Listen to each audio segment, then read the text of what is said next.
আমার আল্লাহ পাক রব্বুল আলামিন বলেন, জামানা যত অতীতে মানুষ তত আল্লাহর নিকটে। জোরে বলেন সুবহানাল্লাহ। আমাদের জামানার থেকে 50 বছর আগে যে লোকটা দুনিয়ার জমিনে জন্মগ্রহণ করেছে, আপনার থেকে আমার থেকে 50 বছর হলেও সে রাসূলের নিকটে। নবীর জামানা বিদায় হয়েছে 1500 বছর হয়ে গেল প্রায়। যেই লোকটা 100 বছর আগে জন্মগ্রহণ করলো সে 1400 বছর তার বয়স রাসূলের জামানা থেকে।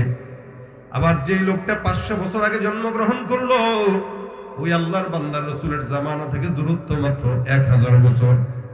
যেই লোকটা 1000 বছর আগে জন্মগ্রহণ করলো রাসূলের জামানা থেকে ওই বান্দার জামানার বয়সটা মাত্র 500 বছরের ডিফারেন্স। অর্থাৎ যেই ব্যক্তি আল্লাহর নবীর যত নিকটে, যে ব্যক্তি আল্লাহর নবীর জামানার যত নিকটে ও আল্লাহর জান্নাতের নিকটে, আর যেই ব্যক্তির জামানা রাসূলের জামানা থেকে অনেক দূরে ওই ব্যক্তি জাহান্নামের নিকটে। আমাদের জামানা রাসূলের জামানা থেকে অনেক দূরে। গতকাল যেই সন্তানটা জন্মগ্রহণ করলো, আগামীকাল যেই সন্তানটা জন্মগ্রহণ করবে, গতকালের সন্তান একদিন হলেও নবীর নিকটে। আবার 10 বছর আগে যেই সন্তান জন্মগ্রহণ করলো, আজকের সন্তানটা 10 বছর আগের সন্তান থেকে 10 বছর নবীর থেকে পিছনে।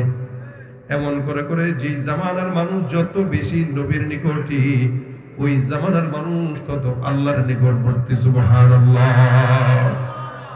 এই কারণে আমার আল্লাহ পাক রব্বুল আলামিন বলেন, ওয়াস-সাবিকুন আস-সাবিকুন উলাইকাল মুকাররাবুন ফি জান্নাতিন নাঈম সুল্লাতুম মিনাল আউয়ালিন ওয়া কালিলুম মিনাল আখিরিন। যত জামানার সামনের দিকে আগায় যাবে মানুষ তত জাহান্নামের দিকে আগায় যাবে। শেষ জামানায় মানুষের হালতটা হবে এরকম, 1000-এর ভিতরে 999 জন থাকবে জাহান্নামী, একজন থাকবে আল্লাহর জান্নাতি। ভাইরা আমার, এই কারণে গুনাহ বেড়ে গেছে। আল্লাহ পাক ডাক দিয়া বলেন, ভূমিকম্প, ভূমিধস, আযাব আর গজব, বন্যা, এগুলো যা কিছু আমি আল্লাহ পাক জমিনের বান্দাদের উপরে দেই, এগুলো সব কিছু বান্দার সুফল, কর্মের কুফল। আল্লাহ পাক বলেন, ওয়ামা আসাবাকুম মিন মুসিবাতিন ফাবিমা কাসাবাত আইদিকুম ওয়া ইয়াফু আন কাসীর। যত মুসিবত, আযাব আর গজব আসে আমি আল্লাহ পাক রব্বুল আলামিন সবগুলো তাদের বান্দার হাতের কামাই হিসেবে দেই। বান্দা যত গুনাহ করবে, গুনাহের কারণে আল্লাহ পাক রব্বুল আলামিনের তরফ থেকে আযাব আর গজব আসবে। এ মুসলমান নবীর উম্মত, জামানার ভিতরে গুনাহ বাড়তেছে, যার কারণে আল্লাহ 1000 বছর আগে বলে দিয়েছেন, ওয়াদারু যাহিরাল ইসমি ওয়া বাতিনা। এই ইমানদার মুমিন, তোমরা নিজেরা নিজেদেরকে গোপন গুনাহ, প্রকাশ্য গুনাহ থেকে নিজেরা নিজেদেরকে বাঁচাও। ইন্নাল্লাযীনা ইয়াকসিবুনাল ইসমা সায়ুজজাউনা বিমা কানু ইয়াকতারিফুন। তোমরা যেই গুনাহের উপরে লিপ্ত ছিলে, ওই গুনাহের কারণে অচিরেই আল্লাহর আযাব আর গজব আসবে। এমন শক্তভাবে আসবে বান্দা কল্পনাও করতে পারবে না। ঘরের ভিতরে ঘুমায় থাকবে, আল্লাহ পাক রব্বুল আলামিন আযাব দিয়া বান্দাকে সমূলে ধ্বংস করে দিবে। 10 তলা বিল্ডিং এর উপরে গুনাহ করবে, এমন সময় ভূমিকম্প দিয়ে আল্লাহ বিল্ডিংটা উল্টায় দিয়ে দিবে। এ মুসলমান, সারা বিশ্বের বুকে আজ এখানে ভূমিকম্প, কাল ওখানে ভূমিকম্প, আজ এখানে আযাব, কাল ওখানে আযাব, এমন করে করে গোটা পৃথিবীর বুকে আযাব বাড়তেছে না কমতেছে। এগুলো আমাদের গুনাহের কুফল। আমরা গুনাহ করি, যার কারণে আল্লাহ পাক আযাব দিয়ে দেয়। আমাদের গুনাহের কারণে আযাব আর গজব আসে। যদিও ইমানদার অনেক বান্দা আছে, কিন্তু ইমানদার গজব যখন আল্লাহ পাক রব্বুল আলামিন দেয়, তখন ইমানদারদেরকেও মারে, বেঈমানদেরকেও মারে। কিন্তু আমার আল্লাহ পাক প্রত্যেকটা বান্দার মনের নেক নিয়তের উপরে ভিত্তি করে বান্দাকে পুনরুত্থান করে। যার মনের যে এরকম নিয়ত, আল্লাহ পাক রব্বুল আলামিন তার সঙ্গে তেমন বিচার করবেন। এই জন্য নবী করিম সাল্লাল্লাহু আলাইহি সাল্লাম বলেন, শেষ জামানায় হালতটা হবে এরকম, কোন ইমানদার বান্দা সারা রাত তাহাজ্জুদের নামাজও দরকার নাই। আল্লাহ রাসূল বলেন, ইত্তাকিল মাহারিম, তোমরা হারামকে ভয় করো, হারাম থেকে বাঁচো। সারা রাত তাহাজ্জুদের নামাজ দরকার নাই, কিন্তু হারাম থেকে বেঁচে থাকো। ছোট থেকে ছোট গুনাহ হোক না, এই গুনাহ থেকে বেঁচে থাকো।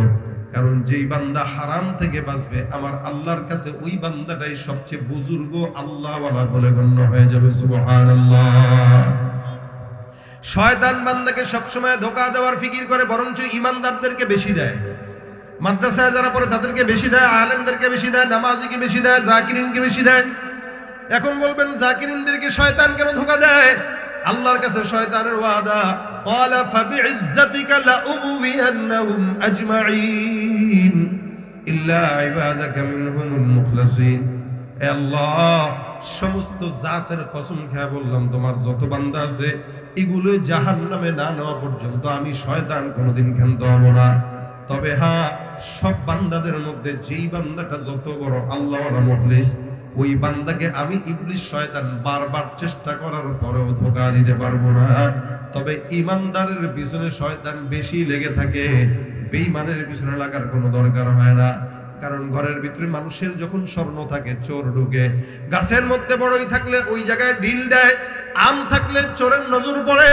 ঘরের ভিতরে যদি বান্দার সম্পদ থাকে তাহলে চোরের নজর পড়ে। ঠিক তেমনি ভাবে ইমানদারের দেহের ভিতরে ইমানের নূর থাকার কারণে ইবলিস শয়তানের নজর পড়ে, ঠিক কিনা? যার ভিতরে ইমানই নাই, শয়তান তোরে দেখলে কয় আল্লাহ আমি কি শয়তান, ও তো আমার চেয়ে বড় শয়তান। এক গিয়ার দিয়া সারা জিন্দগি পার হয়ে যাচ্ছে, এক গিয়ার। তো বেঈমানের কাছে শয়তানের কাজ নাই, শয়তানের কাজ হলো ইমানদারের কাছে, নামাজির কাছে। মসজিদে ঢুকবে আর শয়তান বলবে দোস্ত বের হ, বের হ, বের হ, কই যাবো? চা বেটা বাজারে চাটা বানানো আছে না, মজার চার দোকান আছে তো, মাগরিব পড়ছো এসা পর্যন্ত এতক্ষণ সময় মসজিদে বসে বসে যদি ওযু ভেঙে যায় তো কেমনে কি? ঘুমাই গেলে মুশকিল না? একটু যা চাটা খায় আস, তারপর আবার নতুন ভাবে কোরআন শরীফ পড়িস, একটা ভাব আসবে শরীরে। এই যে বাইর করছে কোনো মতে মসজিদে চায়ের দোকানে বসছে, আর গ্রামের চায়ের দোকান মোটামুটি ছোটখাটো সংসার, এখানে এমন কোনো গীবত নাই যেগুলো বর্ণনা করা হয় না। কথা ঠিক কিনা জোরে বলেন?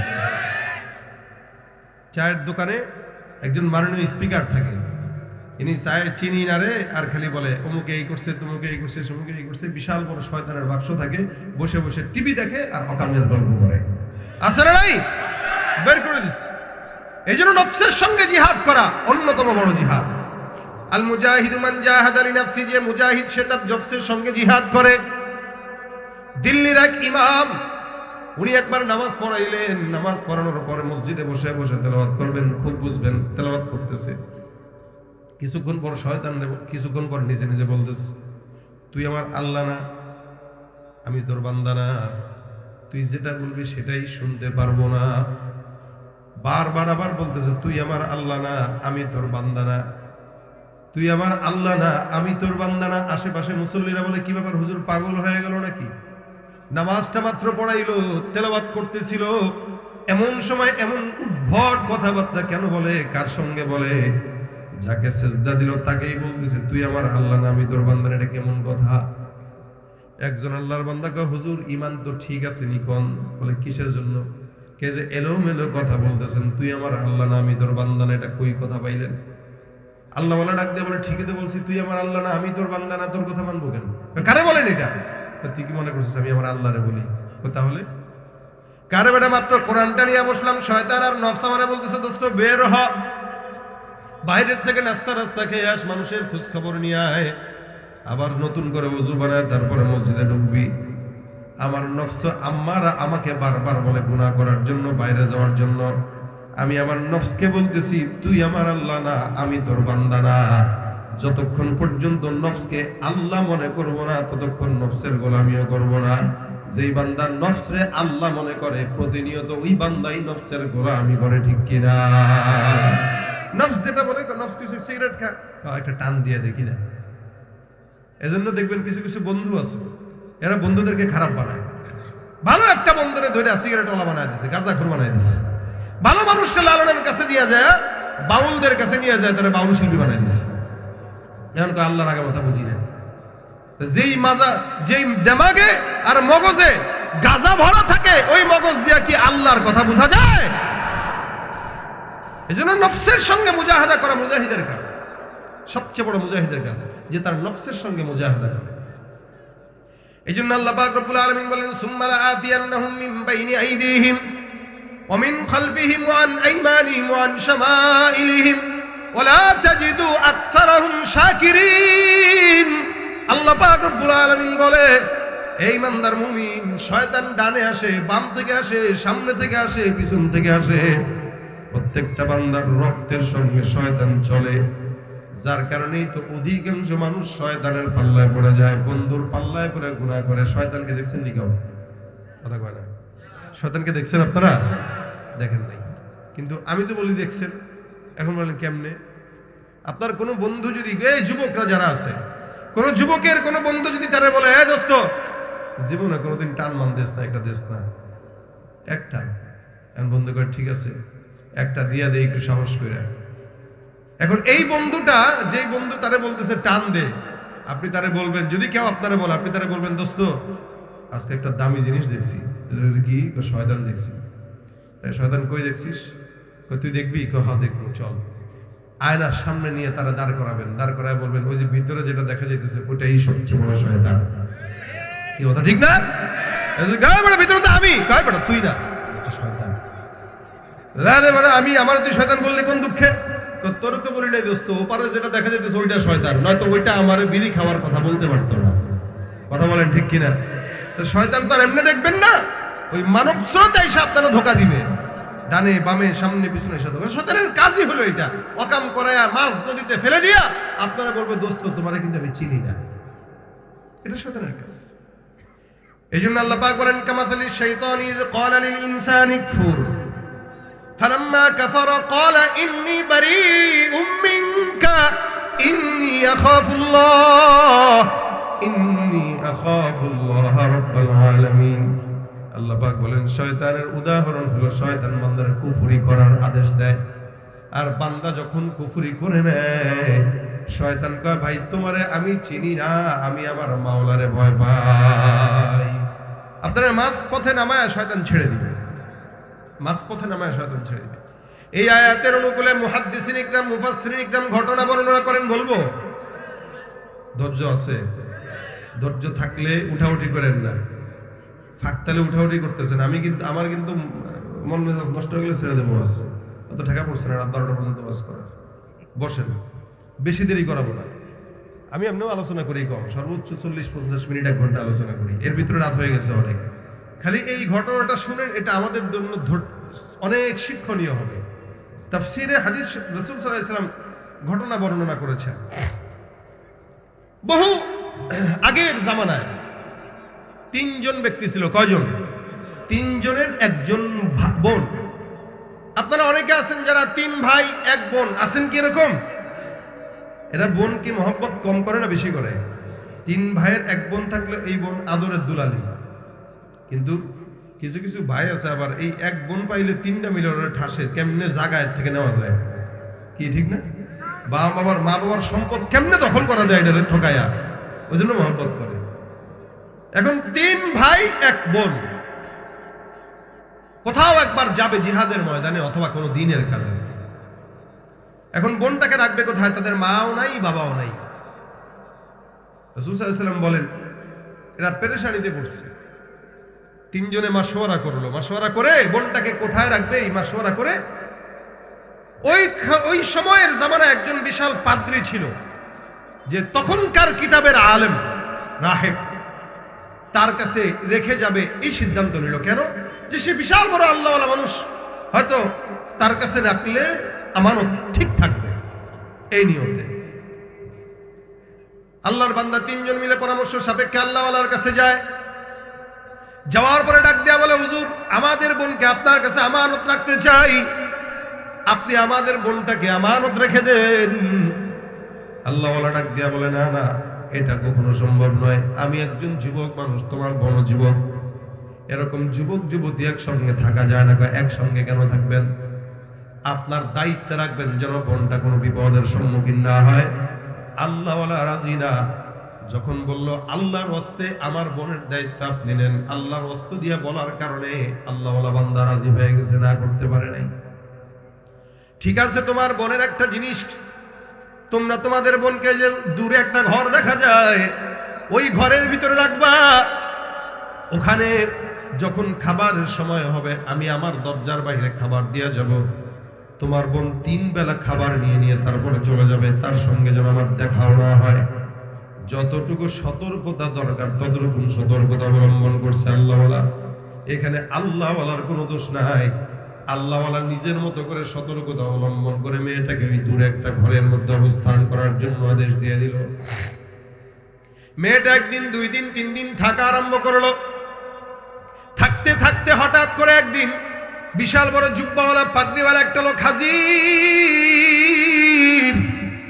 এসে ডাক দিয়া বলে, হে হুজুর। বলে, কি? তোমার সঙ্গে আমার একটা মাশওয়ারা। এই যে তোমার কাছে আমানত রেখে গেল একটা মেয়েকে, মেয়েটা প্রত্যেক দিন 3 বেলা তোমার ঘরের দরজার সামনে এসে খাবার নিয়ে যায়। মেয়েটা যে এবেলায় রাত্রে দিনে বারবার তোমার ঘরের সামনে থেকে খাবার নেয়, কোনো নজর যদি, কোনো ভাইয়ের নজর যদি পড়ে, তাহলে তোমার বোনের তো অবস্থা খারাপ হয়ে যাবে। একটা কাজ তুমি করতে পারো। বলে, কি? দূরে ওই মেয়েটা ঘরের থেকে বের না হইয়া তুমি যদি খাবারটা মেয়েটার দরজার সামনে দিয়ে আসো, তাহলে মেয়েটার ঘর থেকে বের হওয়া লাগে না, মানুষের নজরও পড়া লাগে না। এটা কেমন দেখা যায়? মেহমানকে তুমি তোমার ঘরের দরজায় আনো, তাও পুরুষ হলে কথা ছিল, কিন্তু মহিলা, কারণ নজর যদি যায় মেয়েটা ধর্ষণের শিকার হতে পারে। বলেন তো, এই টুপিওয়ালা পাগড়িওয়ালা যে লোকটা তাকে মাশওয়ারা দিল, মাশওয়ারাটা খারাপ নাকি ভালো? ভালো। বাহ্যিক ভাবে মনে হইতেছে এটা ভালো, কিন্তু আসলে এই কথা সত্য, মতলব খারাপ। এই যে পাঞ্জাবি আর টুপি পরে যে আসছে, সে আসলে কিন্তু মানুষ নয়, ওটা হলো আসলে ইবলিশ শয়তান। ইবলিশ শয়তানটা মানুষের সুরতে বন্ধুর বেশে এসে তারে মাশওয়ারা দেয়, এই মেয়েটার বাসার সামনে তুমি খাবার নিয়ে যাও। যদিও বাহ্যিক ভাবে মনে হয় কথাটা ভালো, কিন্তু এটার মতো খারাপ সিদ্ধান্ত আর হতে পারে না।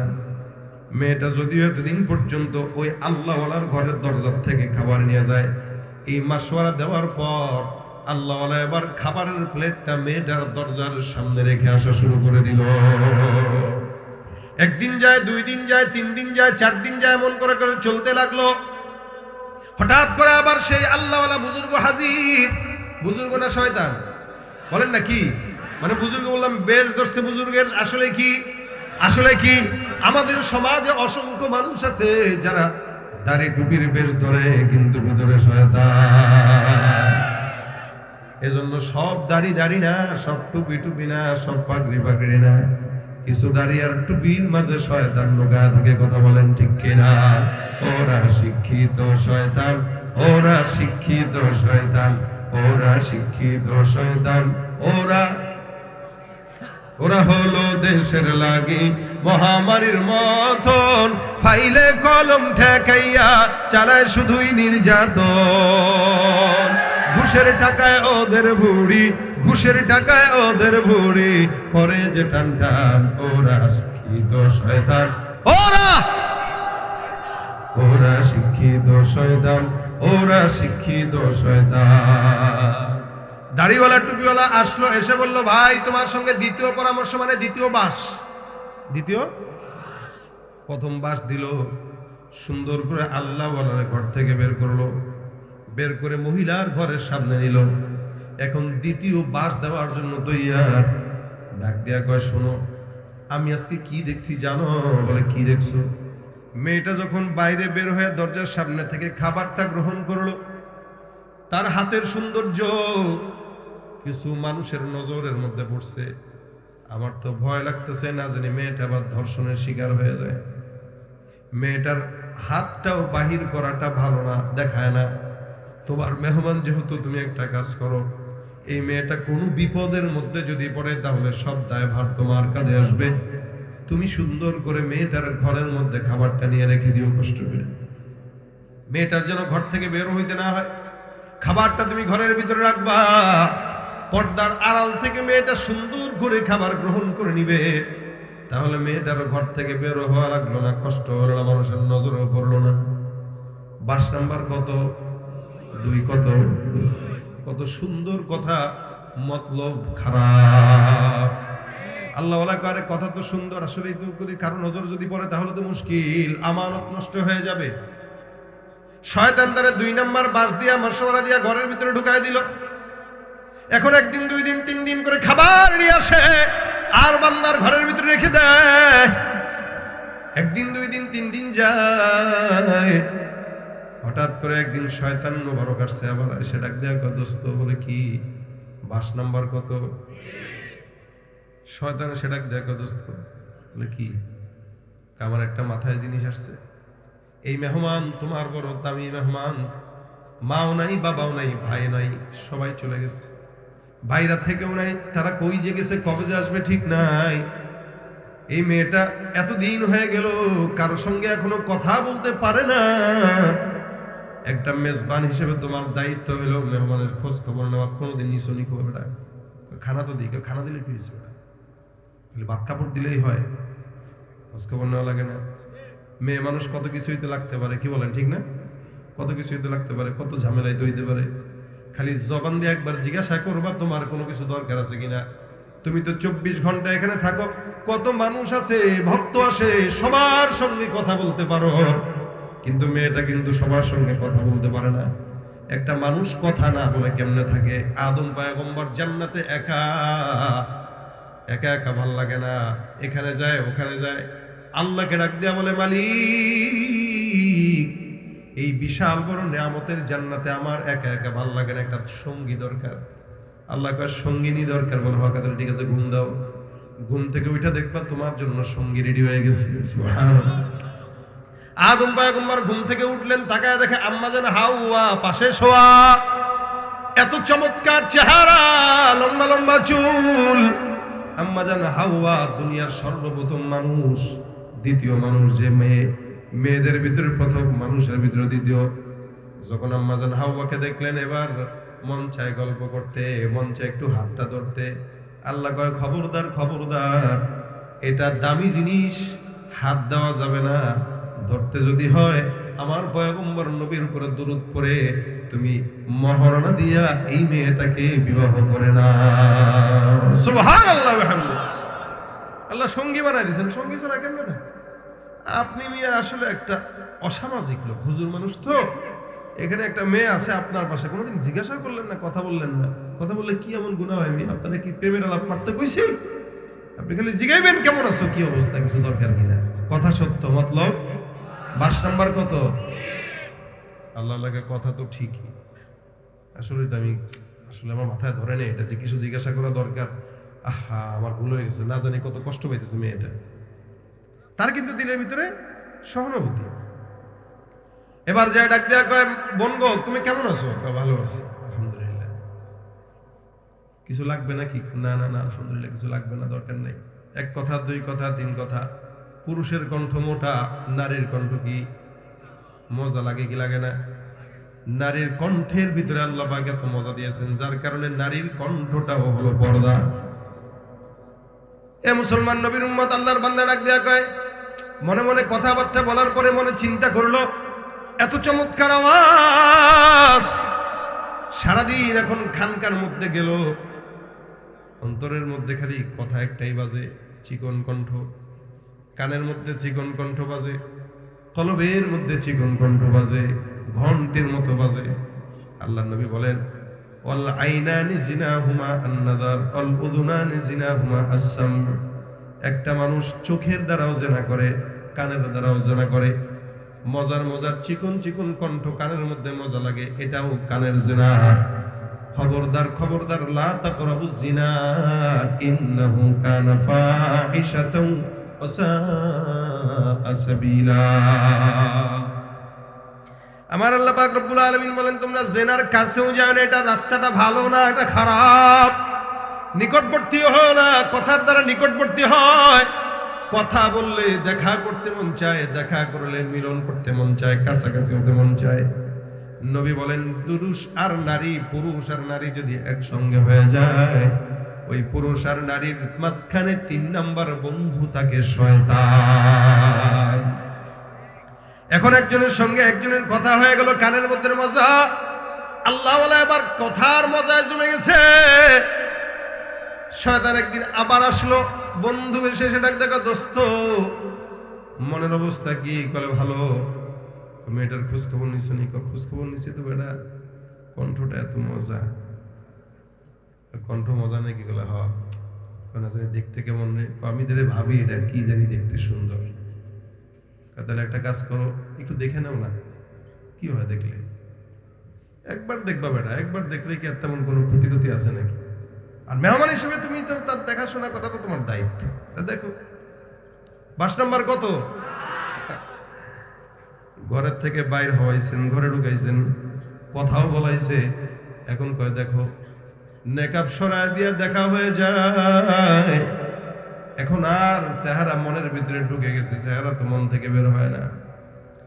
এখন মনের ভিতরে সারা দিন খালি নারী আর নারী, নারী আর নারী, নারী আর নারী। রাসূল বলেন আন-নিসাউ হাবাইলুশ শাইতান, নারী হলো শয়তানের রশি। এটা যদি একবার কাউরে গিট্টু দিয়ে দেয়, ইজ্জত আব্রু সব নিয়ে পালায়। এই সমাজের ভিতরে যত বড় মানুষ, যত বড় বাদশা, যত লাঞ্ছনা মানুষ শিকার হয়েছে, অধিকাংশ মদ আর নারীর কারণেই হয়েছে, ঠিক কিনা? আল্লাহর বান্দা এবার নারীর সঙ্গে দেখা হয়ে গেছে, এখন তো দেখা হয়ে গেছে, চেহারা দেখে তখন পাগল, আরে এটা কি সুর! এ যদি দুনিয়াতে থাকে জান্নাতে জানি কি আছে? আমাদের সমাজে ভাইরা আমার বলেন তো, নারীদের দিকে দেখা কি জায়েজ? হ্যাঁ, কথা কয় না? হারাম, যেটার দিকে নজর দেওয়া হারাম, ওইটা তো হারামই। এখন হারাম যেহেতু দেখে ফেলছে, আর তো জায়েজ হওয়ার কোনো সুযোগ নেই, হারাম তো হারামই।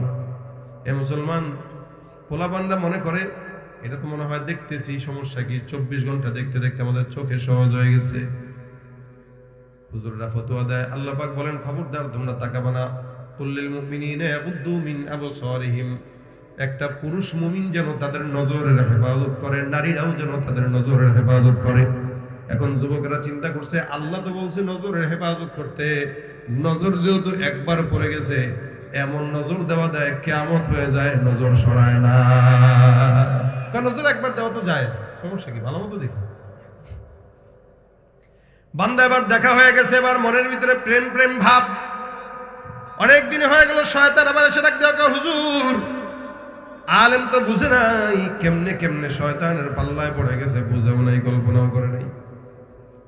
আল্লাহ পাক রব্বুল আলামিন বলেন, শয়তান যখন ধরে ফেলে তখন আর কেউ বাঁচাইতে পারে না, এরকম অবস্থা হয়ে যায়। বান্দা কয়, কি ব্যাপার দোস্ত? কয়, শোন, তুই তো বড় আল্লাহ ওয়ালা না, তুই তো রাহেব, কথা বুঝছেন, তুই তো রাহেব, পাদ্রী। বলে হ্যাঁ, এটা হলো 22 নাম্বার, সবচেয়ে বড় বাস। বন্ধু শোনো। বলে কি বন্ধু? বলো। তুমি যে এত ইবাদত করো, তাহাজ্জুদ পড়ো, আল্লাহ আল্লাহ করো, বেটা আল্লাহর কাছে তোর মতো বুজুর্গের চাইতে গুনাহগারের দাম বেশি, তুই জানোস? বলে কেমনে? গুনাহগার গুনাহ করার পরে আল্লাহর কাছে তওবা করে ভালো করে, তুই তো গুনাহ করস না, তওবা করস না, তোর হায়াতের কোনো দাম আছে? আমার আগের বক্তা মাওলানা মাসুমুল্লাহ সাহেব বলছে না, তওবার ওয়াজ করছে না, যে তওবা করবে, কুল্লু বানি আদম খাত্তাউন, প্রত্যেকটা বনি আদম গুনাহ করে, তবে আল্লাহ পাকের কাছে তওবা করে যারা, তাদের দাম বেশি। তওবার আগের হায়াত আর পরের হায়াত আসমান আর জমিন পার্থক্য হয়ে যায়। তুমি তো এটা গুনাহই করো না, আল্লাহ তোমার কেমনে দাম করবে? কোনদিন গুনাহ করছস? বলে না। একটা গুনাহ করলে কিছু, একটা গুনাহ করে এমন কান্নাকাটি করবি সারা জিন্দেগির গুনাহ মাফ করায় আল্লাহ তোরে জান্নাতের ঠিকানা দিয়ে দিবে, সিলেবাস একদম নির্দিষ্ট করে দিয়ে দিবে। তাতে কি করব? তো কিছু করা দরকার নাই, বললাম আর কি। গুনাহ টুনা মাঝে মাঝে করলে আল্লাহর প্রতি একটা বাড়ে, মাফ চাওয়া লাগে। বুঝছি বুঝছি বুঝছি। একদিন, 2 দিন, 3 দিন যায়, মাথার ভিতরে খেলে কথাটা ঠিকই তো, গুনাহ তো করি নাই কোনোদিন। এত বড় আল্লাহওয়ালা শয়তানের 5 নাম্বার বাসের কারণে অবশেষে এই নারীর সঙ্গে বিছানায় জিনায় লিপ্ত হয়ে যায়, নাউযুবিল্লাহ। এত বড় কিতাবের রাহেব পাদ্রী জিনার মধ্যে লিপ্ত হয়ে গেছে। জিনা যখন হয়ে গেল, সন্তান সম্ভাবা নারী হয়ে গেল। একদিন, 2 দিন, 3 দিন, এখন জিনা তো চলেই। সন্তান পেটের মধ্যে আসছে, অবশেষে 10 মাস পরে সন্তান জন্মগ্রহণ করলো।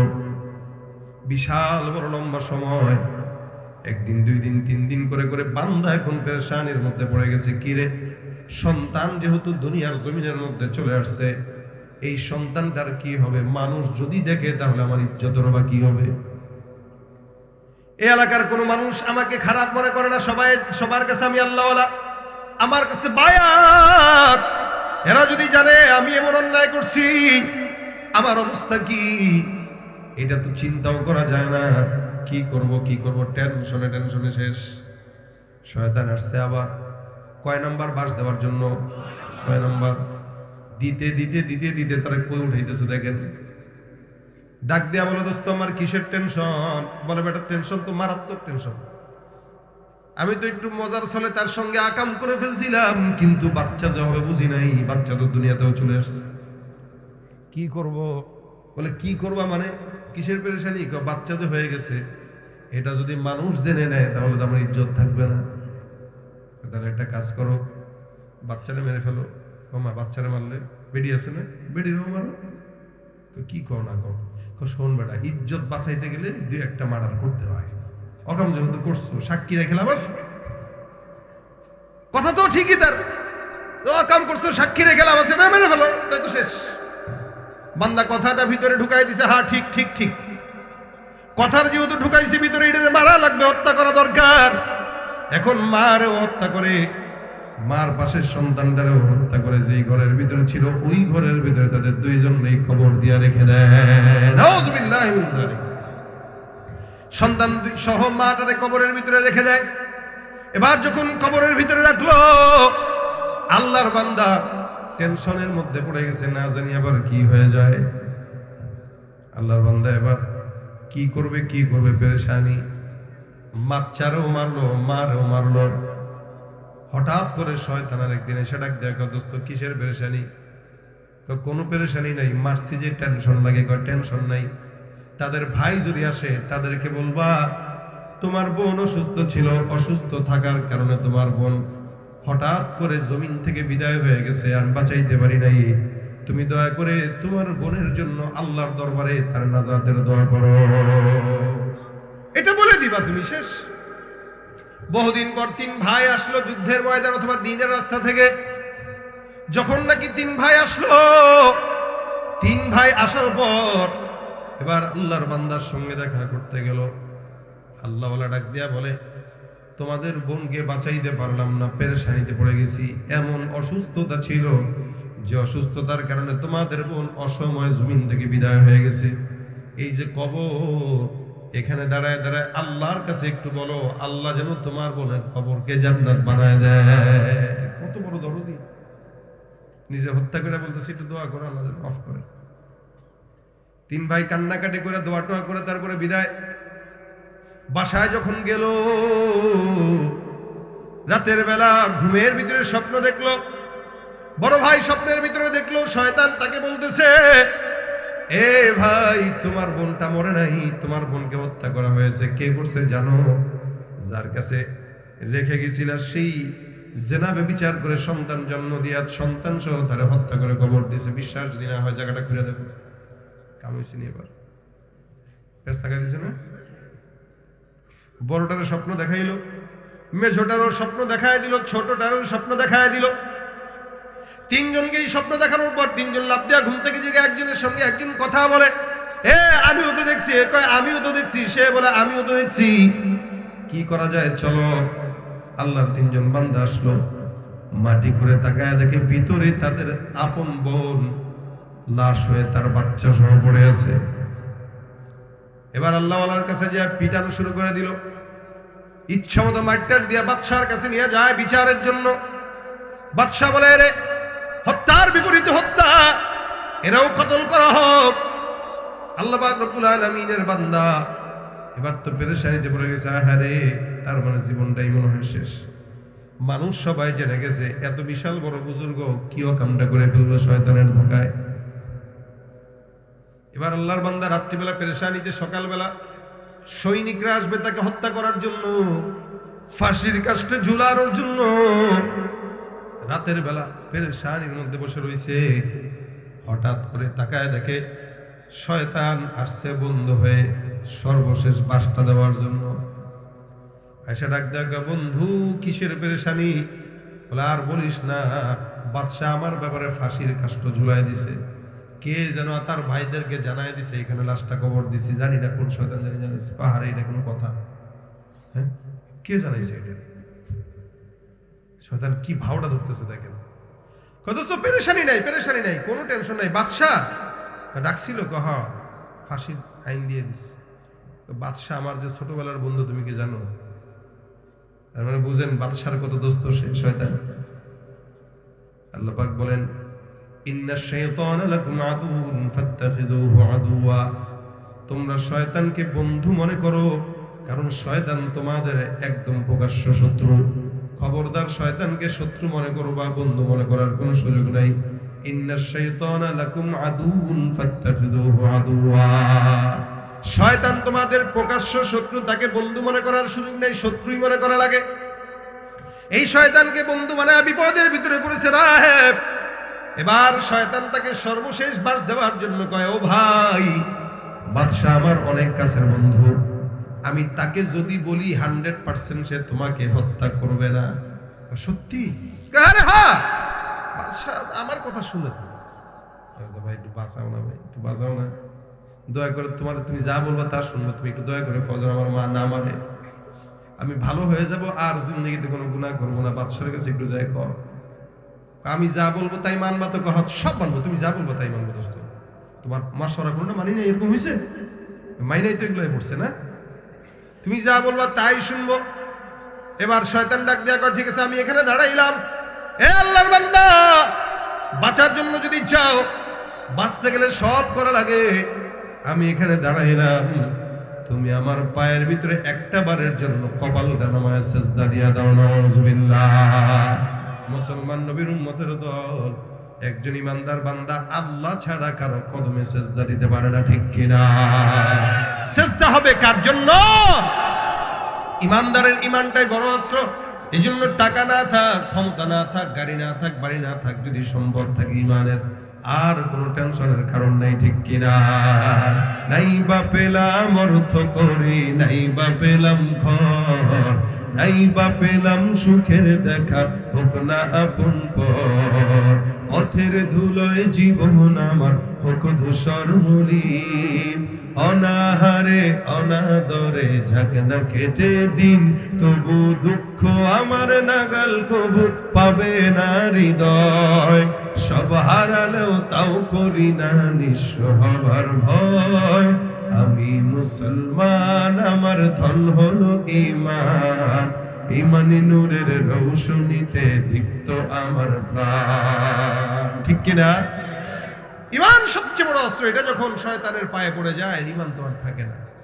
শয়তান তার আদেশ দিয়ে দেয়, আল্লাহর বান্দা বহুত ইবাদত করনেওয়ালা বান্দা, নির্দ্বিধায় বাঁচার জন্য শয়তানের পায়ে সিজদা দিয়ে দেয়। ঈমান আছে না গেছে? শেষ। যতটুকু ছিল ফালাম্মা কাফারা, সে যখন বলে কুফরি করো, কুফরি হয়ে যায়, অবশেষে শয়তান পালায় যায়। এবার সকালবেলা সৈনিক পাঠায় দিয়া আসামিকে ধরার জন্য বাদশা নেয়। এবার যখন বাদশা সৈনিক পাঠাইলো, যাচ্ছে, চিন্তা করে কিরে এর কথা অনুযায়ী সেজদা তো দিলাম, তারপরেও বাদশা কেন ডাক দেয়? শয়তানটা কই গেছে? দুই চোখ দিয়া চতুর্দিকে মানুষ দেখে, খোঁজে খোঁজে তারে পায় না। হঠাৎ করে তাকায় দেখে সিপা দিয়া সুন্দর করে টুপি টুপি মাথায় দিয়া দাঁড়ায় দাঁড়ায় তাকায় রয়েছে, আর মিসকি মিসকি হাসে, এই এই এই দোস্ত এদিকে এদিকে। কারে ডাকেন? তোরে ডাকি বেড়া। ভাই কেন ভাই, আমার সাথে কি কথা ভাই? কে বলতেছে? কথা বোঝে না, কে বলতেছে? আরে ভাই তোমারে ডাকি, তুমি না বলছো তোমার সেজদা দিলে, এদিকে আসো ভাই, এদিকে আসো। আসছে, কি হয়েছে? তুমি না বলছো তোমার সেজদা দিলে বাদশা ডাকবে না? ভাই কবে বলছিলাম? মেসারা গারে কয় কি তুমি আমার চিনো না? ক্বালা ইন্নী বারিউম মিনক, শয়তান বলল তোর থেকে আমি আল্লাহর কাছে পানাহ চাই। ভাই তোমার আমি চিনি না, তুমি কে ভাই? কে? তুই আমারে বেটা এই করাইলি, ওই করাইলি, খুন করাইলি, জেনা করাইলি, সেজদা দেওয়াইলি, তুই মানে চিনোস না? ভাই আমার দ্বারা এগুলো সম্ভব না। ক্বালা ইন্নী বারিউম মিনকা ইন্নী আখাফুল্লাহ রাব্বুল আলামিন, আমি আমার আল্লাহকে অনেক ভয় পাই, আমার দ্বারা এই সমস্ত অকাম কখনো সম্ভব না। তুমি কার মাধ্যমে কি করছো তুমি জানো? আমি তো আমার মাওলারে ভয় পাই। এই সারা জিন্দগি একদম ধোকা দিতে দিতে দিতে দিতে বান্দার সমুদ্রের কিনারায় রেখা শয়তান এখন কয় সে নাকি আল্লাহরে ভয় পায়। শয়তান যদি আল্লাহরে ভয় পায় তাহলে ভয় বলেন তো কিয়ামতের আরামত বাকি আছে নাকি? আর শয়তান বলতেছে আমি আল্লাহরে ভয় পাই, এই বান্দা তো জাহান্নামে চলে গেল। এত বিশাল বড় একজন বুজুর্গকে ধাপে ধাপে ধোকা দিয়ে দিয়ে শয়তান কুফরের পর্যন্ত নিয়ে তারপরে ছেড়ে দিস। এটাই হলো শয়তানের কাজ। একটু একটু করে কদস্ত একটা টানই তো সমস্যা কি, একটা টান থেকে যে পরে সরাবে যায়, এটা তার হুঁশ থাকে না। এজন্য ভাইরা আমার, যুবকেরা আমার, অদার উজাহিরুল ইসমি ওয়া বাতিনা, প্রকাশ্যে যেই গুনাহটা করব না, গোপনেও সেই গুনাহ করব না, নিজেরা নিজেদেরকে গুনাহ থেকে বাঁচাবো। আল্লাহ নবী বলেন, যেই সমস্ত যুবকেরা নিজের জিন্দেগিটাকে ইবাদতে কাজে লাগায়, আমার আল্লাহ ওই সমস্ত বান্দাকে আল্লাহর আরশের নিচে কিয়ামতে ছায়া দিয়ে দেয়। সুবহানাল্লাহ। জীবনের শ্রেষ্ঠ সময় বন্ধু আর মিলবে না, এই সুযোগ হারায়ও না, এই সুযোগ আর পাবে না, এই সুযোগ হারায়ও না কারো ফান্দে পড়িয়া, সারাটা জীবন যাইব কান্দিয়া কান্দিয়া, সারাটা জীবন যাইব কান্দিয়া কান্দিয়া। ছাত্র তুমি দেশের সম্পদ, জাতির ভবিষ্যৎ, দুশ্মনেরা বানাইতে চায় তোমার অসৎ, মানুষ গড়ার আঙিনাতে দেয় না তোমায় মানুষ হতে, শিক্ষাঙ্গন রাখে রণক্ষেত্র বানাইয়া, অবশেষে মায়ের কাছে লাশখানা দেয় পাঠাইয়া।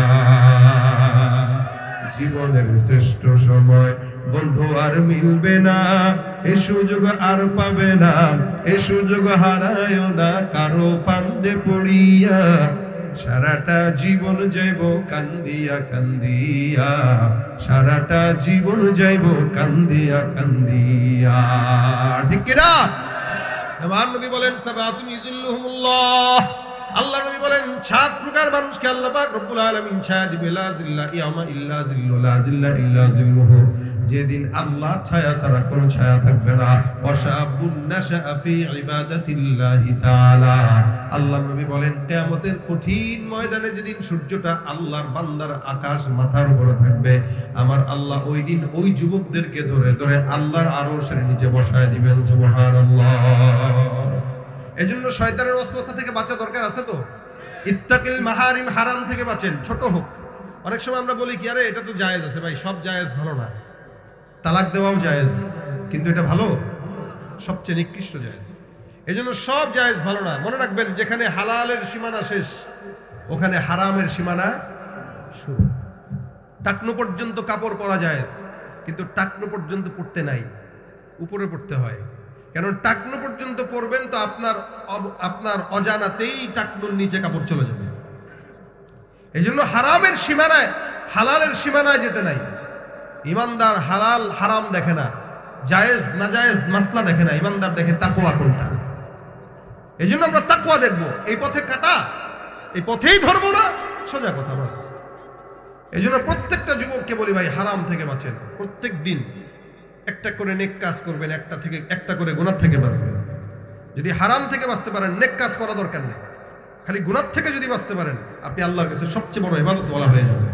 খালি গুনাহ থেকে যদি বাঁচতে পারেন, আল্লাহ পাক আমাদেরকে সমস্ত গোপন বাতিনি জাহিরি গুনাহ থেকে হেফাজত করুন। আমিন। এলাকার প্রত্যেকটা যুবক যদি নেককার হয়ে যায়, পরহেজগার হয়ে যায়, সমাজ পরিবর্তন হবে কি হবে না বলেন তো? সমাজ পরিবর্তন হওয়ার জন্য প্রত্যেকটা যুবক যদি দায়িত্ব নিয়ে নেয়, আমার তো দিল বলে নামাজি হয়ে গেলে এই এলাকার ভিতরে কোনো সন্ত্রাসী চাঁদাবাজি থাকবে না। যদি যুবকটা দিনের পথে চলে আসে, ইনশাআল্লাহ সমাজ পরিবর্তন হতে বাধ্য হয়ে যাবে। কথা বলেন ঠিক কিনা? এই জন্য যুবকটা সমাজের, আজকের এই প্রোগ্রাম থেকে যুব সমাজের আয়োজন, প্রত্যেকটা যুবককে অনুরোধ করব, আল্লাহ যেন এদেরকে 5 ওয়াক্ত নামাজি বানায় দেয়। আমিন জোরে বলেন। আল্লাহ এদেরকে সুন্নতওয়ালা বানায় দেয়, বলেন আমিন। আল্লাহ পাক যুবকদেরকে হারাম থেকে বাঁচার তৌফিক দান করে, বলেন আমিন। এই জন্য যুবকদের সমাজে অনেক বেশি কর্তব্য, দায়িত্ব আছে। আমরা যুবকরা যারা আছি, আমরা চেষ্টা করব এই সমাজ পরিবর্তনের জন্য ইসলামের পথে যা করা দরকার করব ইনশাআল্লাহ। সমাজ পরিবর্তন করার জন্য যুবকদের অনেক কাজ। আল্লাহ পাক এই এলাকার যুবকদেরকে মাফ করুক, সমস্ত প্রকার শয়তানি ওয়াসওয়াসা থেকে হেফাজত করুক, বলেন আমিন। যা বললাম শুনলাম, এটার উপরে আল্লাহ পাক আমাদের সকলকে আমল করার তৌফিক দান করে, বলেন আমিন। এখন মোনাজাত হবে, তবে তার আগে গজল একটা হবে। অনেকে বাউলদের গজল শুনে, গান শুনে, বাউলদের গান শুনে ঈমান নষ্ট হওয়া ছাড়া আর কোনো কথা বলে না।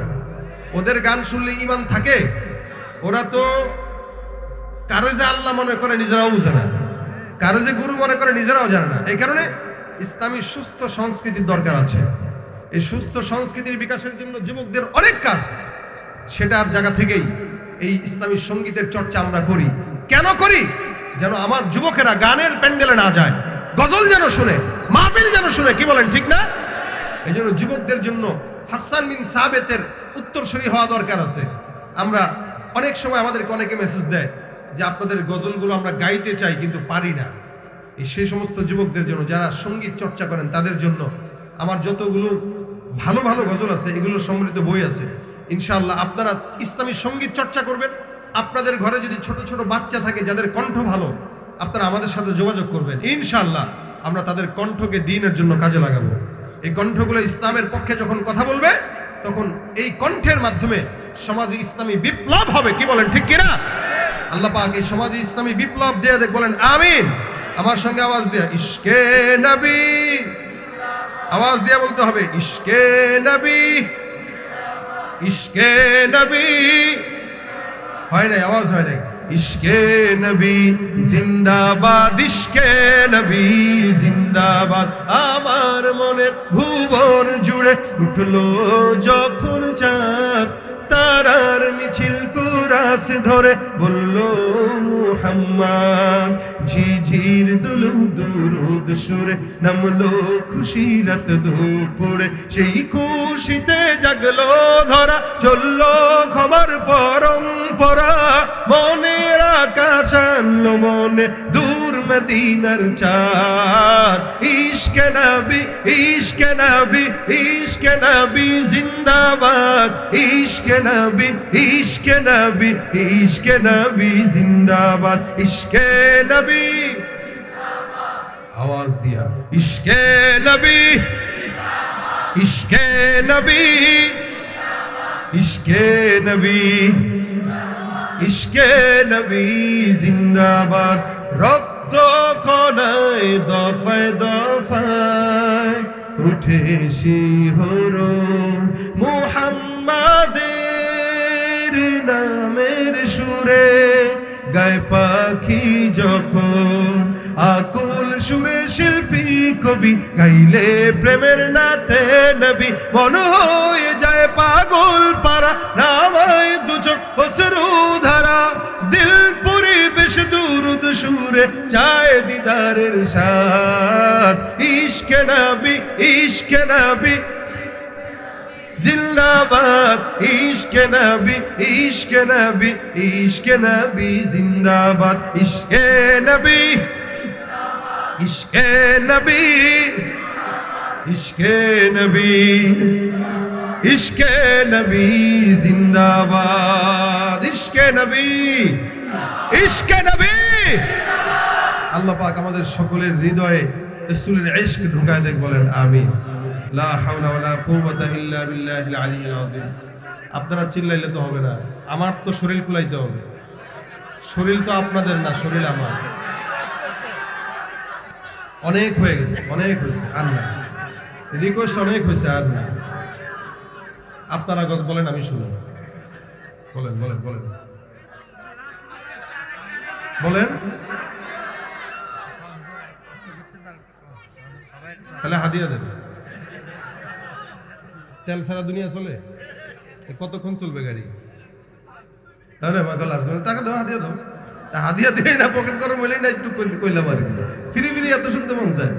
আমার সাথে গাইতে হবে? হ্যাঁ, কি গাবো?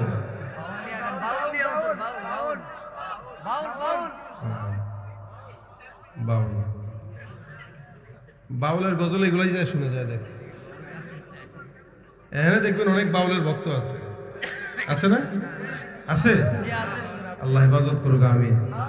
এই বাউল ফাউলদের থেকে আল্লাহ সমাজ হেফাজত করুক। তুমি নবীর উম্মত দাবি করো, সুন্নাহ মানো না, নবীর অপমানে তোমার হৃদয় কাঁদে না। তুমি নবীর উম্মত দাবি করো, সুন্নাহ মানো না, নবীর অপমানে তোমার হৃদয় কাঁদে না। তুমি বিজাতীয় সংস্কৃতিতে সপেছ পরাণ, তুমি কেমন মুসলমান, কেমন মুসলমান? নামাজের সাথে নাই পরিচয়, মানো না কোরআন। নামাজের সাথে নাই পরিচয়, মানো না কোরআন।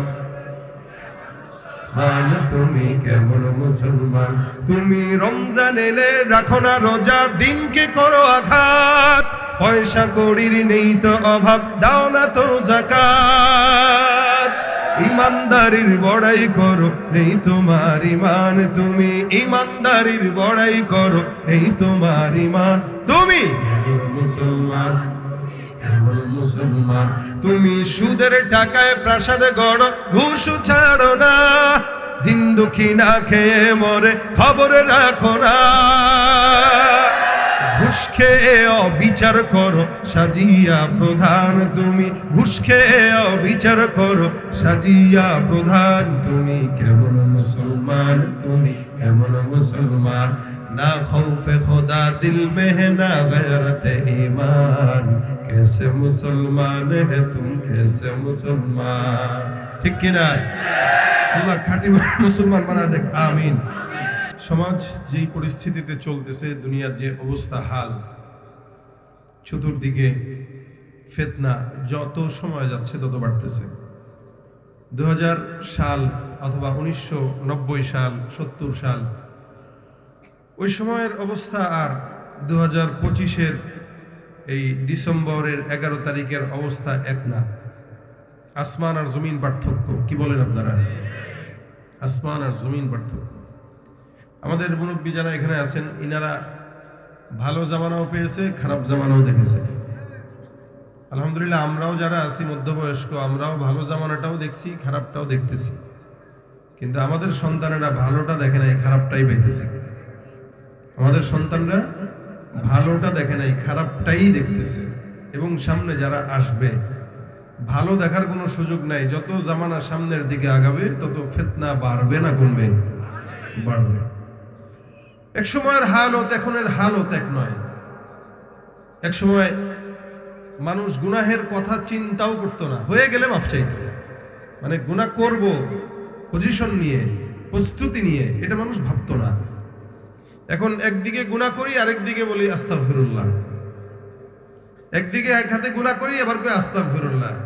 মানে গুনাহটারে আমরা এত সস্তা বানাই নিছি, মনে করছি এরে আল্লাহ তো চাইলে মাফ করে দেয়, করি, সমস্যা কি। কিন্তু একসময় মানুষ প্রস্তুতিও নেয় নাই, গুনাহ করেও নাই, হয়ে গেলে আল্লাহর কাছে মাফ চেয়ে নিছে। আর এখন প্রস্তুতি নিয়ে প্রতিযোগিতার সাথে গুনাহের কাজ করা হয়, প্রতিযোগিতার সাথে।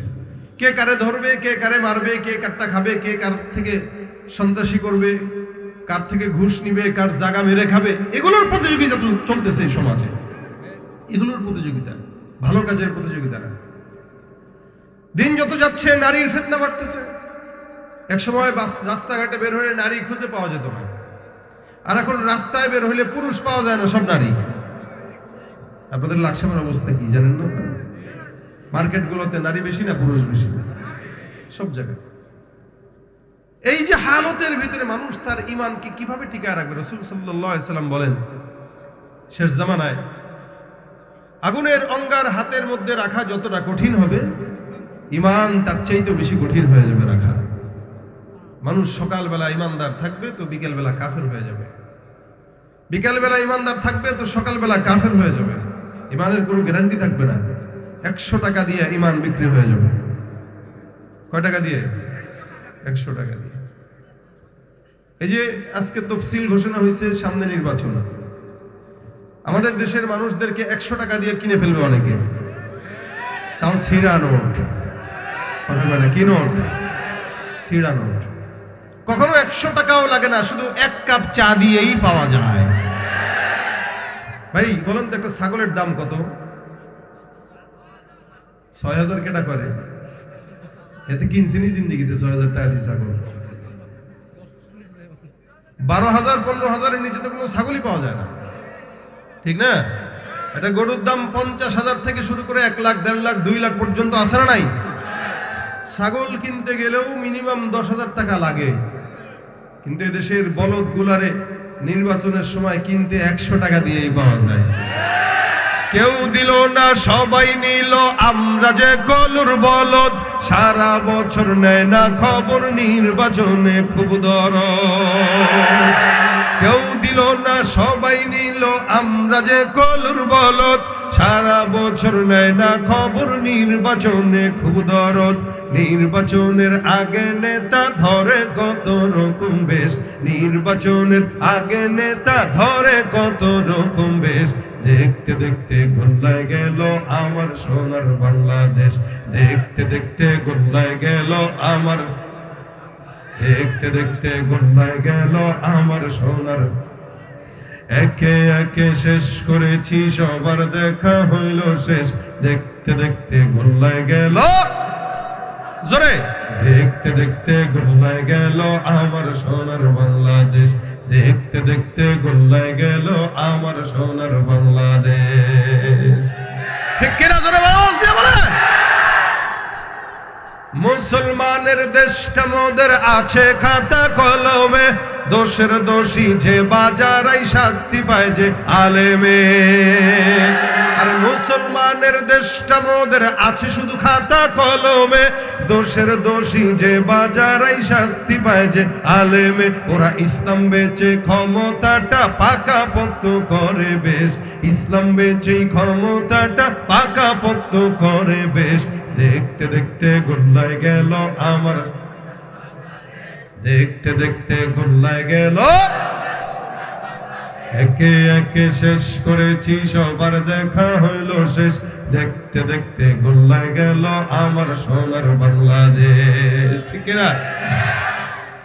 100 টাকা দিয়ে কিনতে পাওয়া যায়, কিন্তু আপনি ফিকির করবেন যে আপনি কি কারোর কাছে 100 টাকা বিক্রি হবেন কি হবেন না, এটা আপনার ফিকির। আপনি যদি বলদ হন তো বিক্রি হবেন, আর যদি চালাক হন একটা জিনিস 2 বার বিক্রি করা জায়েজ নেই। যেই জান আর মালের বিনিময়ে আল্লাহ আমাদেরকে জান্নাত দিয়েছেন, ওই জান আর মাল শুধুমাত্র আল্লাহর জন্যই বরাদ্দ, দুনিয়ার কোনো নেতার জন্য নয়, দুনিয়ার কোনো মানুষের জন্য নয়। এই জন্য ভাইয়েরা আমার, জামানা ফিতনার জামানা, এখন মানুষের ঈমান বিক্রি হয় টাকা দিয়ে, খুব কঠিন। সকালবেলা কাফের তো বিকেলবেলা ইমানদার, আবার সকালবেলা ইমানদার তো বিকেলবেলা কাফের, হালতটা এরকম। এই জন্য 10 বছর 20 বছর আগের জামানা এখনের জামানা এক না। গুনাহ বাড়ছে না কমছে? আসবাব বাড়ছে না কমছে? এক সময় মানুষ টিভি ছিল ঘরে, যার ঘরে টিভি থাকতো মানুষ এটা খারাপ মনে করতো, তাই না? আরে বাবা টিভি আছে, হুজুর মানুষের ঘরে টিভি, এত বড় টিভি। ভাই টিভিটাও তাও এখনকার জামানার হিসাবে ভালো ছিল। কেন কেন বললাম ভালো ছিল? টিভিতে একসাথে সবাই বেশে যাই দেখতো, অযথা জিনিস দেখতে পারতো না, অকামের জিনিস দেখতে পারতো না, ওটা পকেটে নিয়ে 24 ঘন্টা ওপেন করতে পারতো না। এখন টিভি নিয়ে যে এমন জিনিস দিয়েছে আমাদের পকেটে, যেটা দিয়ে 24 ঘন্টা যা মন চায় তাই করতে পারে। তাই গুনাহ বাড়লো না কমলো? আগে বিশাল বড় একটা বাক্স দিয়ে দিছিল, এখন বাক্স পকেটে ঢুকাই দিয়ে দিচ্ছে, কি ঠিক না? আসবাব বাড়তেছে, আসবাবে মাসিয়া বাড়তেছে। এক সময় সমাজে নারীর ফিতনা এত ছিল না, এখন ফেসবুক, ইউটিউব, টিকটক বলেন, এরপরে কোনো একটা অ্যাপস বলেন, যেই অ্যাপস আমাদের প্রয়োজনীয়, হোয়াটসঅ্যাপ বা ইমো, এ সমস্ত ছোটখাটো অ্যাপসগুলোর ভিতরেও অনিচ্ছা সত্ত্বেও নারীদের অ্যাড চলে আসে। দেখতে হয়, আপনার কিছু করার নাই, এটা ছাড়া চলতেও পারবেন না, এমন একটা অবস্থা হয়ে গেছে। অথচ এক সময় নারীদের লজ্জা ছিল কি, রাস্তা দিয়ে কোনো নারী হাঁটতেছে তো কোনো পরপুরুষ দেখছে, পরপুরুষ দেখার সাথে সাথে ঘুমটাই পর্যন্ত দিয়ে গাছের আড়ালে লুকায় গেছে। কি বলেন, কি বলেন? আমাদের মা বোনেরা, আজ থেকে 20 বছর আগে কোন নারী পুরুষ যদি কোনো দেখতো, রাস্তায় পুরুষ হাঁটতেছে, একটা নারী হাঁটতেছে, তো ওই মহিলাটা ওই পুরুষকে দেখার সাথে সাথে গাছের আড়ালে লুকায় যেত, এমনি ঘুমটা দিয়ে এমনি লুকায় যেত। আপনারা দেখছেন কিনা এই দৃশ্য? কিন্তু এখন বুকে ওর না থাকলে ওটারে একবার সরায় দিয়ে দেখায় দেয়। এটার নাম দিয়েছে নারী স্বাধীনতা। আর এদের পক্ষে কিছু নারীবাদীরা স্লোগান দেয় সব সময়। আমি তো বলি, শিয়াল যেরকম মুরগির স্বাধীনতা চায়, যে মুরগি যত স্বাধীন থাকবে শিয়াল তত খেতে পারবে, এদেশের কিছু বদমাশরাও নারীদের স্বাধীনতা চায়, যে নারী যত খোলামেলা থাকবে তারা যেন ভোগ করতে পারে। কথা বলেন ঠিক কিনা? এটা হলো অবস্থা। এই কারণে আল্লাহ পাক বলেন, যত জামানা পিছনের দিকে চলে গিয়েছে তত মানুষ ভালো ছিল। হ্যাঁ, আপনি আপনার বাবার দিকে তাকান, আপনি আপনার বাবার মতো ভালো হইতে পারেন নাই। আপনার বাবা যেভাবে নামাজ কালাম পড়তো, আপনার বাবা আপনার কাছে আদর্শবান, কিন্তু আপনি তার কাছে আদর্শবান সন্তান হতে পারেন নাই। আবার আপনার বাবার কাছে আপনার দাদা আদর্শবান বাবা ছিল। কেন জানেন? রাসূল বলেন, আল্লাহ পাক নিজেও বলেন, যত জামানার মানুষ পিছনে চলে গেছে এরা তত আল্লাহর জান্নাতের নিকটে চলে গেছে, এরা তত আল্লাহর নিকটবর্তী হয়ে গেছে। এই জন্য সূরা ওয়াকিয়ায় আল্লাহ পাক রব্বুল আলামিন বলেন, والسابقون السابقون أولئك المقربون في جنات النعيم سلة من الأولين وقليل من الآخرين إن الحمد لله علي الذات عظيم الصفات سميع السمات كبير الشان جليل القدر رفيع الذكر مطاع الأمر جلي البرهان فخيم الاسم عزيز العلم وسيع الحلم كثير الغفران ونشهد أن لا إله إلا الله وحده لا شريك له ونشهد أن سيدنا وسندنا وحبيبنا وحبيب ربنا وطبيبنا وطبيب قلوبنا ومولانا محمدا عبده ورسوله صلى الله عليه وعلى آله وأصحابه وبارك وسلم أما بعد فأعوذ بالله من الشيطان الرجيم بسم الله الرحمن الرحيم وذروا ظاهر الإثم وباطنه إن الذين يكسبون الإثم سيجزون بما كانوا يقترفون وقال النبي صلى الله عليه وسلم اتق المحارم تكن أعبد الناس أو كما قال عليه الصلاة والسلام সকলে জবান খুলে দুরূদ শরীফ পড়ি আল্লাহুম্মা সাল্লি আলা মুহাম্মাদিন ওয়া আলা আলি মুহাম্মাদ কামা সাল্লাইতা আলা ইব্রাহিম ওয়া আলা আলি ইব্রাহিম ইন্নাকা হামিদুম মাজিদ اللهم بارك على محمد وعلى آل محمد كما باركت على إبراهيم وعلى آل إبراهيم إنك حميد مجيد الحمد لله মিজিয়াপাড়া ভুইয়াবাড়ি জামে মসজিদ ও মাদ্রাসাতুল হিকমাল ইসলামিয়া যুব সমাজের উদ্যোগে দ্বিতীয় বার্ষিক ওয়াজ মাহফিলের আজকে দিনপ্রিয় ইসলামপ্রিয় ভাইরা, আল্লাহ রাব্বুল আলামিনের দরবারে শুকরিয়া যে রব্বে কারীম আজকে দ্বীনি মজমায় আমাদের সকলকে আসার বসার তৌফিক দান করেছেন। কালিমাতুশ শুকর আদায় করি, জবান খুলে সকলে বলি আলহামদুলিল্লাহ। দীর্ঘ সময় মাগরিব থেকে আপনারা এই পর্যন্ত উলামা ইকরামদের জবান থেকে নসিহত শুনছিলেন। রাত অনেক হয়ে গেছে, জুমার রাত, এই জন্য লম্বা চড়া কোনো আলোচনা নয়, অল্প সময়ের ভিতরে কিছু কথা। যেহেতু যুবকদের উদ্যোগে মাহফিল, আল্লাহ পাক যেন এমন কিছু কথা আমার জবান থেকে বের করে যেটা যুবকদের নাজাতের উসিলা হয়, আমলের নিয়তে বলার এবং শোনার তৌফিক দান করুন, বলেন আমিন। যেহেতু আলোচনা হলো আজকে, সব আলোচনা আল্লাহ বরকত দান করুক। আমাদের যুবকরা যারা আয়োজন করেছে, টাকা দিয়ে, শ্রম দিয়ে, মেধা বুদ্ধি মশওয়ারা দিয়ে, প্রত্যেকটা যুবকের সহযোগিতা আল্লাহ কবুল করুন। দেশ থেকে, দেশের বাহির থেকে যারা সহযোগিতা করেছেন তাদের জন্য আমরা দোয়া করি। আল্লাহ পাক রব্বুল আলামিন যেন সকলের জানে মালে বরকত দান করে। দুরূদ শরীফ পড়ুন। আল্লাহুম্মা সাল্লি আলা সাইয়্যিদিনা ওয়া নাবিয়্যিনা ওয়া শাফিঈনা ওয়া হাবিবিনা ওয়া মাওলানা মুহাম্মদ সাল্লাল্লাহু আলাইহি ওয়া আলা আলিহি ওয়া আসহাবিহি ওয়া বারাক ওয়া সাল্লাম। আস্তাগফিরুল্লাহ রাব্বি মিন কুল্লি যামবি ওয়া আতুবু ইলাইহি। সকলে দুরূদ শরীফ পড়ুন। আল্লাহুম্মা সাল্লি আলা সাইয়্যিদিনা ওয়া নাবিয়্যিনা ওয়া শাফিঈনা ওয়া হাবিবিনা ওয়া মাওলানা মুহাম্মদ সাল্লাল্লাহু আলাইহি ওয়া আলা আলিহি ওয়া আসহাবিহি ওয়া বারাক ওয়া সাল্লাম। আল্লাহুম্মা আনতাস সালাম ربنا ظلمنا أنفسنا وإن لم تغفر لنا وترحمنا لنكونن من الخاسرين। আয় আল্লাহ, আজকের মজমাকে কবুল ও মঞ্জুর করে নাও। যা আলোচনা হয়েছে